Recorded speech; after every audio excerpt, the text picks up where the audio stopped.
Hello there. In this video I'm going to talk a little bit about exporting OBJ files from FluidDesigner in Blender and repairing them with Netfabb Basics, something that you have to do. So if you go to FluidDesigner, if I go to the object library, I'm going to go to the pendants folder, and I'm going to open up an object which should be on your system, this Acnocton curve. And it's very important that these objects are placed in the center of the screen. So I'm going to click outside the box.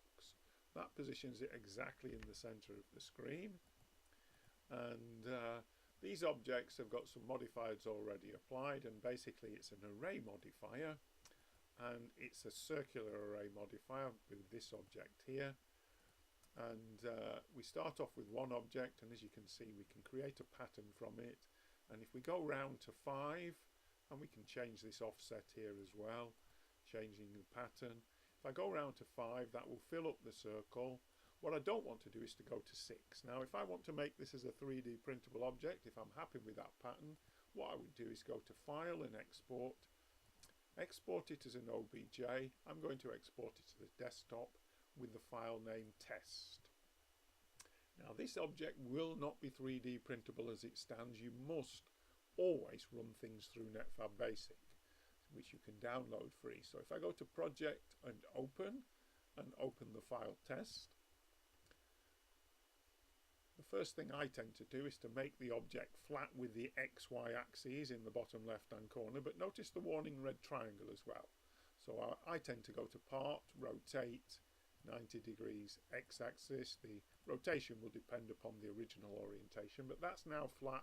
That'll print on an FDM printer in that orientation. But we've got this warning red triangle. Well, if we click the repair button, the plus button up in the top right here, and click update, notice there are some holes and there are some border edge problems, but we don't need to worry about that.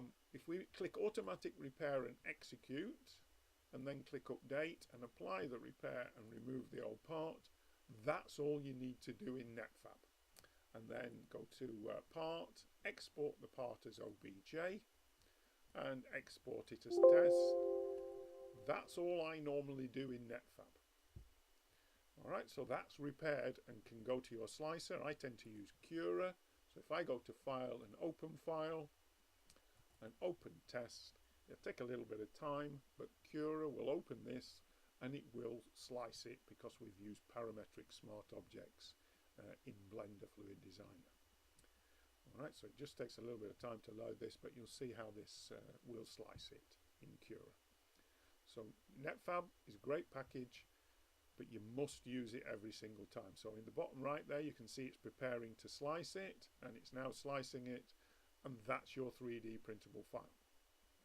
Now what you must be careful of in FluidDesigner with objects like this is if you do the count 1, 2, 3, 4 and 5, when you do 6, or if I do 7, 6 and 7 will be on the first and the second objects that were originally on the screen. So there's the first, there's the second. 5 fills the rotation, but if we go to 6 and 7, we're creating objects on top of objects, and that's going to cause problems. If I go to File and Export, export the wavefront object as test. I mean, you should not at any point put them on top of each other like this. But if we go to Netfabb and see what happens, so if I go to New Project in Netfabb, and Project and open up my new test file now, there will be additional problems here. Now Netfabb is actually going to fix this problem, so I just go to Part and rotate it again 90 degrees. It's not as though I'm going to print this, but that's the orientation for an FDM printer. Now when I click repair this time and do update, we've still got holes. Now we've got a few more holes and a few more edge problems this time than before, but when I execute this,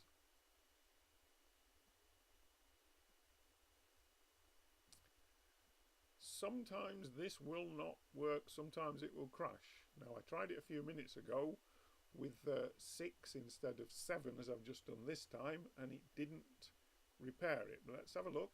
Oh, it has repaired it still. So if we apply the repair and remove the old part, But if you look where I've overlapped, there are some real issues here, and these colours and markings tell me that's not really a good one to be 3D printing.